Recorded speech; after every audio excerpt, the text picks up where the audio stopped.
Hello बच्चों, कैसे हो? गुड मॉर्निंग सबको। क्लास फिर से मैं आपका सर आपके लिए लाया हूँ ट्रायंगल्स में बहुत ही इम्पोर्टेंट टॉपिक। तो आइए जानते हैं मैं आपके लिए क्या लाया हूँ, ठीक है ना। तो क्लास में ट्रायंगल्स में आपको आज बताने जा रहा हूँ मीडियंस के बारे में, एल्टीट्यूड्स के बारे में, ठीक है ना। तो मीडियन क्या होता है? मीडियन जैसा कि मिड एक वर्ड आता है ना, मिड, यानी कहीं ना कहीं इसमें मिड का यूज है, मिड पॉइंट्स का यूज है, ठीक है ना। सारा मिड पॉइंट का कमाल है। तो ज़रा एक बार हम देखते हैं, इधर ध्यान से ज़रा सुनिएगा। मीडियन क्या करता है? The line segment joining the mid point of the opposite side is called the median. तो क्या कह रहा है? The line segment joining the mid point. कहाँ से मिड पॉइंट ज्वाइन करेगा? एक ट्रायंगल हमारे पास है, सपोज करिए ए बी सी एक ट्रायंगल है। तो ट्रायंगल की तीन वर्टेक्स हैं। देखो, there are 3 vertices in a triangle, ठीक है ना। तो मीडियन क्या करता है? एक लाइन सेगमेंट होता है किससे? ट्रायंगल के किसी भी वर्टेक्स से उसके अपोजिट साइड पे ड्रॉ की जाने वाली लाइन सेगमेंट, ठीक है ना। AD एक लाइन सेगमेंट हो गया, और AD कहाँ पे? ये D क्या है? BC का मिड पॉइंट, यानी किसी भी ट्रायंगल के वर्टेक्स से उसके अपोजिट साइड के मिड पॉइंट को ज्वाइन करने वाला लाइन सेगमेंट ही मीडियन कहलाता है। इसे सुनो, किसी भी ट्रायंगल के एक वर्टेक्स से उसके अपोजिट साइड पे ड्रॉ किया जाने वाला लाइन सेगमेंट मीडियन कहलाता है, ठीक है ना। इसी तरीके से यहाँ पे B है, तो B से इधर मैंने E पहले से ही बना लिया है मिड पॉइंट, और इधर F भी मिड पॉइंट मैंने बना लिया है। E AC का मिड पॉइंट है और AB का मिड पॉइंट F है। तो इस वर्टेक्स से इसके अपोजिट साइड पे ट्रायंगल ABC का अपोजिट, B से का अपोजिट साइड क्या होगा? AC हो गया। तो इसको हमने ऐसे ज्वाइन कर लिया, ठीक है ना। ये यानी ये इसके लिए क्या हो गया? B is the median. इसी तरीके से C से AB पे हमने लाइन सेगमेंट ज्वाइन किया, तो ये हो गया, ठीक है ना। ये CF इज द मीडियन, ठीक है ना। इस तरीके से हमारे पास एक ट्रायंगल में 3 मीडियन हो सकते हैं, एक AD, एक B और एक CF, ठीक है ना। आपको मीडियन समझ में आ गया होगा क्लास। इसी तरीके से जब किसी ट्रायंगल के ये जो मीडियन एक जगह किसी पॉइंट पे क्या करते हैं? इंटरसेक्ट करते हैं। यहाँ पे इस जगह पे इंटरसेक्ट कर रहे हैं ना, ये देखो BE, CF और AD कहाँ इंटरसेक्ट कर रहा है? C पे। सपोज करो C पे इंटरसेक्ट कर रहा है, ठीक है ना। तो उसको कहते हैं क्या? Centroid. That is called the centroid. इसको सेंट्रॉयड कहते हैं बच्चों, सेंट्रॉयड, सेंट्रॉयड याद रखना, ठीक है ना।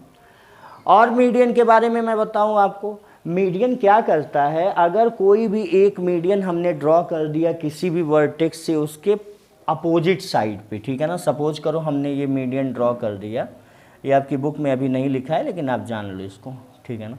तो ये मीडियन क्या करता है? केवल एक मीडियन ट्रायंगल को हाफ ऑफ कर देता है, ठीक है ना। ट्रायंगल को क्या कर देता है? हाफ ऑफ कर देता है, ठीक है ना। ट्रायंगल को हाफ ऑफ कर देता है, यानी ABD is equal to ADC by area, ठीक है ना। ये चीज़ मैंने आपको बता दिया। और ये है C, point of intersection, that is called the centroid. ऐसे ही जानते हैं एल्टीट्यूड के बारे में। मैंने यहाँ पे डिफिनीशन लिख दी है, जो मैंने बोला है आप उसे लिख सकते हो यहाँ से पॉज करके video. Altitude of a triangle, ठीक है ना। एल्टीट्यूड्स क्या होते हैं? एल्टीट्यूड का मतलब होता है हाइट से, परपेंडिकुलर लाइन से, ठीक है ना। तो किसी भी ट्रायंगल में उसके वर्टेक्स से अगर उसके अपोजिट साइड पे कोई परपेंडिकुलर लाइन ड्रॉ करी जाए, कोई ट्रायंगल, और उसके किसी भी वर्टेक्स से उसके अपोजिट साइड पे एल्टीट्यूड या परपेंडिकुलर लाइन या हाइट, 3 नाम हो गए उसके, हाइट, एल्टीट्यूड और परपेंडिकुलर लाइन ड्रॉ किया जाए, तो उसी लाइन सेगमेंट को एल्टीट्यूड कहते हैं, ठीक है ना, उसी को this is the altitude of a triangle. तो देखो एक ट्रायंगल में भी 3 एल्टीट्यूड बन सकते हैं, 3 वर्टेक्स से 3 एल्टीट्यूड ड्रॉ किए जा सकते हैं, ठीक है ना। तो एल्टीट्यूड की डिफिनीशन भी सिंपल है, जो मैंने बोला, the perpendicular line segment from the vertex of a triangle to its opposite side is called an altitude of a triangle. तो मैं बना दूं आपके सामने, जैसे हमारे सामने ABC एक ट्रायंगल है, अगर मैंने यहाँ से एक परपेंडिकुलर लाइन यानी 90 डिग्री का एंगल अगर हमने बना लिया, तो सपोज करो ये BC के ED पॉइंट पे मिल रहा है, तो AD को हम बोलेंगे, AD को क्या बोलेंगे, एल्टीट्यूड। ये वाला AD मीडियन का है, इससे इसका कोई मतलब नहीं है, और ये AD that is called the altitude, ठीक है ना। इसी तरीके से अगर हम यहाँ पे भी बना सकते हैं और C से लेके यहाँ भी बना सकते हैं, ठीक है ना। तो इसका भी जो इंटरसेक्शन पॉइंट होता है उसको अर्थोसेंटर कहते हैं, ठीक है ना। जब एल्टीट्यूड किसी भी एक्यूट एंगल ट्रायंगल में अगर एल्टीट्यूड, जैसे मैंने यहाँ 90 डिग्री बना दिया, यहाँ से भी एक 90 डिग्री बना दी गई, ये सब के सब 90 डिग्री हैं, ठीक है ना। तो ये वाला जो पॉइंट ऑफ इंटरसेक्शन होता है दैट इज कॉल्ड द अर्थोसेंटर, ठीक है ना। ऑर्थोसेंटर अगर O से रिप्रेजेंट करते हैं तो अर्थोसेंटर, ठीक है ना क्लास। ये आपकी बुक में अभी नहीं मिलेगा, आप नोट कर लीजिएगा। और हाँ, अगर हमारे पास, ये तो एक्यूट एंगल ट्रायंगल हो गया, अगर हमारे पास ऑब्ट्यूज एंगल ट्रायंगल है, तो हमेशा याद रखिएगा कि किसी भी ऑब्ट्यूज एंगल ट्रायंगल में जो एल्टीट्यूड हम बना सकते हैं, वो एक एल्टीट्यूड क्या होता है, एक एल्टीट्यूड ट्रायंगल के बाहर भी बन सकता है। इस तरीके से, जैसे मान लो कि हमारे पास एक ट्रायंगल है ABC, यहाँ पे ऑब्ट्यूज एंगल है मोर देन 90 डिग्री, तो हम क्या करेंगे, यहाँ का जो एल्टीट्यूड होगा, इस वर्टेक्स का एल्टीट्यूड होगा, वो क्या होगा, ये इसके बाहर बनेगा, ठीक है ना। तो बाहर कहाँ बनेगा, तो ये BC वाली लाइन को अगर हम प्रोड्यूस कर दें यहाँ तक, तो यहाँ पे एल्टीट्यूड बन जाएगा, ठीक है ना। बाकी तो दोनों अंदर ही बनेंगे, ठीक है ना। ये क्लास। अब आगे हम देखते हैं एक्सटीरियर एंगल के बारे में, बहुत ही ज़्यादा इम्पॉर्टेंट टॉपिक है एक्सटीरियर एंगल। एक्सटीरियर एंगल के बारे में जानेंगे, तो देखिए एक्सटीरियर एंगल्स क्या होते हैं। हमने पिछली क्लास में, या आप इसके बारे में जानते भी होंगे कि इंटीरियर पॉइंट्स, एक्सटीरियर पॉइंट्स, ठीक है ना। तो इसी पॉइंट से मतलब नहीं है, हमको एंगल से मतलब है। Exterior angles of a triangle, triangle. तो भाई ट्रायंगल की बात कर रहे हैं, तो एक ट्रायंगल हमको बनाना पड़ेगा, ठीक है ना। तो सपोज करिए हमने एक ट्रायंगल बना दिया। ध्यान से समझिएगा एक्सटीरियर एंगल के बारे में, बहुत ही ज़्यादा इम्पोर्टेंट टॉपिक है। एक बार आपको समझ में आ गया तो कभी भूलेगा नहीं, ठीक है ना।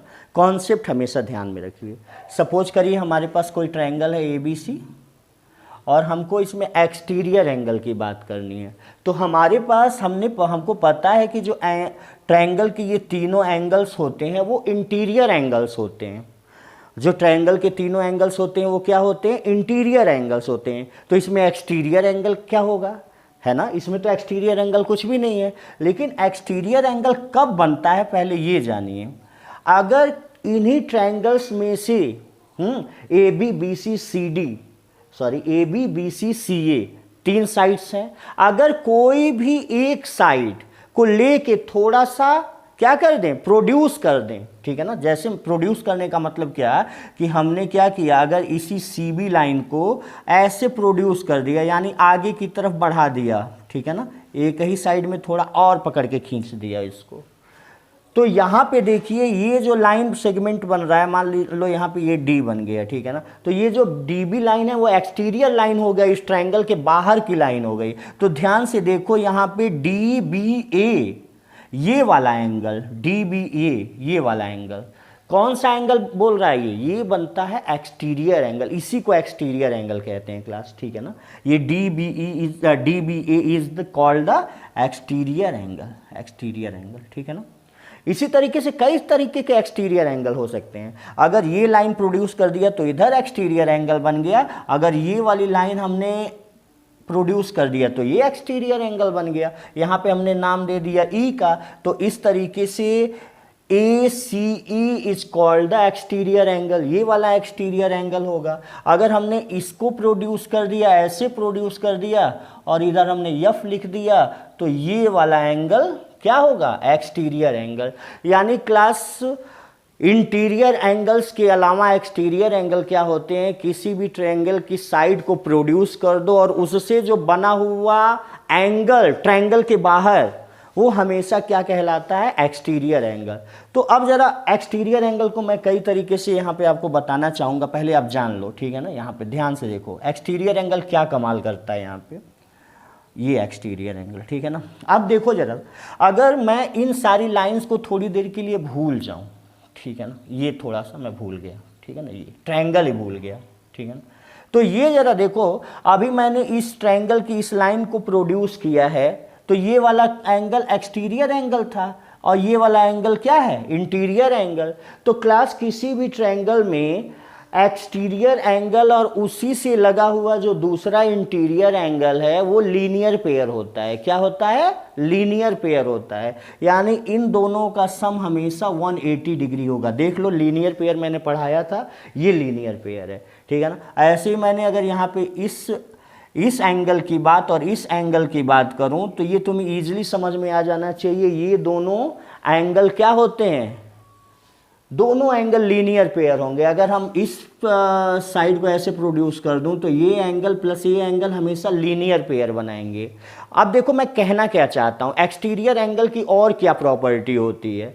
अब जो इस लीनियर पेयर वाले एंगल को छोड़ के ट्रायंगल के जो बाकी दो इंटीरियर एंगल्स होते हैं, ये जो लीनियर पेयर बनाया इसको छोड़ के जो बाकी दोनों इंटीरियर एंगल्स हमारे सामने हैं, जैसे सपोज करो ये एक्सटीरियर एंगल है तो ये इंटीरियर हो गया इसका, तो इसके अलावा बाकी जो दो इंटीरियर एंगल्स होते हैं, इन दोनों इंटीरियर एंगल्स का इस वाले एक्सटीरियर एंगल से क्या रिलेशन होता है, ये मैं बताना चाहता हूं। ये एक्सटीरियर एंगल की प्रॉपर्टी है। ये तो तुम्हें पहले से ही पता है, ये दोनों एंगल लीनियर पेयर 180 डिग्री होता है, लेकिन इस एंगल को छोड़ के बाकी ये जो दोनों एंगल बनते हैं उसका इस एक्सटीरियर एंगल से क्या रिलेशन होता है। तो क्लास आज से जान लेना कि अगर सपोज करो एक्सटीरियर एंगल की ये वैल्यू 100 है तो इन दोनों की भी वैल्यू 100 ही होगी। यानी एक एक्सटीरियर एंगल अपने अपोजिट दो इंटीरियर एंगल के सम के इक्वल होता है। दो अपोजिट एंगल्स यही होंगे, ठीक है ना। अगर ये एक्सटीरियर एंगल बन रहा है तो ये दोनों हमेशा इंटीरियर अपोजिट एंगल्स कहलाते हैं, इसको छोड़ के, लीनियर पेयर वाले एंगल को छोड़ के। इसी तरीके से अगर ये एंगल एक्सटीरियर है, बच्चों बस इस कॉन्सेप्ट को ध्यान से समझना है तुम्हें, ठीक है ना। अगर हमारे पास ये एक्सटीरियर एंगल है तो हमारा ये एंगल छूट जाएगा, ये एंगल इंटीरियर अपोजिट एंगल नहीं कहलाएगा। इसके अलावा ये जो दोनों एंगल्स होते हैं ये हमारे इंटीरियर अपोजिट एंगल्स कहलाते हैं। तो ये जो एक्सटीरियर एंगल होता है इन दोनों एंगल के सम के इक्वल होता है, ठीक है ना, इन दोनों एंगल के सम के इक्वल। तो मतलब समझो, अगर ये हमारा एंगल 100 डिग्री निकल गया और ये एंगल हमारा 30 डिग्री निकल गया तो जल्दी से इसकी वैल्यू बता दो, 70 डिग्री, ठीक है ना। इसी तरह से अगर ये हमारा एंगल 120 डिग्री निकल गया और ये सपोज करो हमारा 70 डिग्री, इसको नहीं, ये हमारा अगर 70 डिग्री हो गया तो ये दोनों एंगल, ये एंगल हमारा कितने डिग्री का होगा, 50 डिग्री का होगा, ठीक है ना। अब आपको एक्सटीरियर एंगल थोड़ा थोड़ा समझ में आ गया होगा कि एक्सटीरियर एंगल और उसकी क्या प्रॉपर्टी होती है। तो एक बार सुन लो, एक्सटीरियर एंगल, ठीक है ना, अपने अपोजिट दो इंटीरियर एंगल के सम के इक्वल होता है। एक एक्सटीरियर एंगल अपने अपोजिट दो इंटीरियर एंगल के सम के इक्वल होगा। अगर एक 140 है और ये केवल 40 है तो इसकी वैल्यू 100 डिग्री होगी, ठीक है ना। इसी तरीके से और भी एक्सटीरियर एंगल्स को तरह तरह से देखो, जानने की कोशिश करो। अगर हमने यहाँ पे एक एक्सटीरियर एंगल इसी लाइन को प्रोड्यूस कर दिया तो ये एंगल क्या कहलाएगा, एक्सटीरियर एंगल कहलाएगा, ठीक है ना। तो ये एक्सटीरियर एंगल क्या करता है, अब इसको छोड़ दिया जाए तो लीनियर पेयर बना लेगा। तो ये अपने अपोजिट, इसके दो अपोजिट एंगल्स कौन कौन से हो गए, अगर मैं यहाँ पे नेम लूँ ए बी सी, तो एंगल बी और angle C are the interior opposite angles. तो ये एंगल इस एंगल और इस एंगल के सम के इक्वल होता है, ठीक है ना। यानी अगर इसकी वैल्यू अगर हमारे पास 110 है और इसकी वैल्यू हमारे पास मान लो 50 है, तो इसकी वैल्यू क्या हो जाएगी 110 माइनस 50, दैट इज 60 डिग्री। तो ये बहुत ही ज़्यादा इम्पॉर्टेंट प्रॉपर्टी है एक्सटीरियर एंगल्स का, इस पे बहुत सारे क्वेश्चन आते हैं, ठीक है ना, एग्ज़ाम में भी बहुत ही ज़्यादा इम्पॉर्टेंट है। तो इस पे हम बहुत सारे क्वेश्चन आपको कराएंगे। ये एक्सटीरियर एंगल्स की प्रॉपर्टी हो गई। ओके बच्चों, ऐसे ही मेरे चैनल को सब्सक्राइब करते रहो, लाइक और शेयर करना ना भूलो, ठीक है ना। फिर मैं आपसे ऐसे ही मिलता रहूँगा, बातें करता रहूँगा और आपको ढेर सारी नॉलेज आपको देता रहूँगा। Okay, bye bye.